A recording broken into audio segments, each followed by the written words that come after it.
Prima se l'è presa con alcuni avventori del Caffè Da Vinci in piazza, poi ha aggredito una coppia che l'aveva redarguito vedendolo maltrattare il cane. Serata di tensione quella vissuta giovedì ad Osson di Casier. Protagonista un 27enne domiciliato in paese, già noto alle forze dell'ordine. Visibilmente alterato verso le 21, il giovane ha affrontato 3 avventori del bar che, seduti ai tavolini all'aperto, stavano ultimando la consumazione. Ha urlato, li ha presi a schiaffi, poi si è allontanato a piedi in viale Europa con il cane al guinzaglio. Qualche centinaio di metri più avanti ha incrociato una coppia, 49 anni lei, 50 lui, che passeggiavano vicino casa. Alla vista del giovane che strattonava e maltrattava il cane, i due l'hanno rimproverato. Il 27enne ha reagito con violenza, aggredendoli. L'uomo ha rimediato uno schiaffo in faccia, la donna è stata spinta, poi il 27enne si è allontanato. Nel frattempo erano stati allertati i carabinieri che la mattina successiva, dopo aver raccolto le testimonianze dei presenti, hanno identificato il 27enne.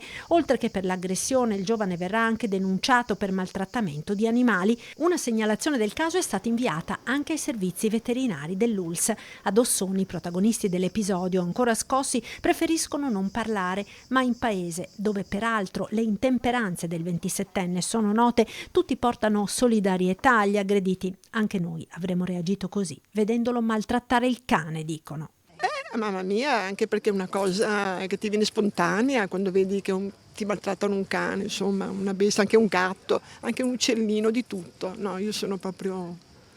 mi nervosisco, sì. Beh, sicuramente non è che sia animali o persone, non va fatto in ogni caso.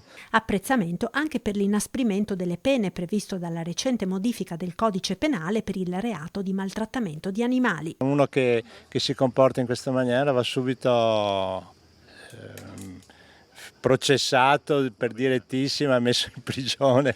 Non può assolutamente maltrattare gli animali, le bestie, cioè assolutamente. È benvenuta, anzi dovevano farla prima.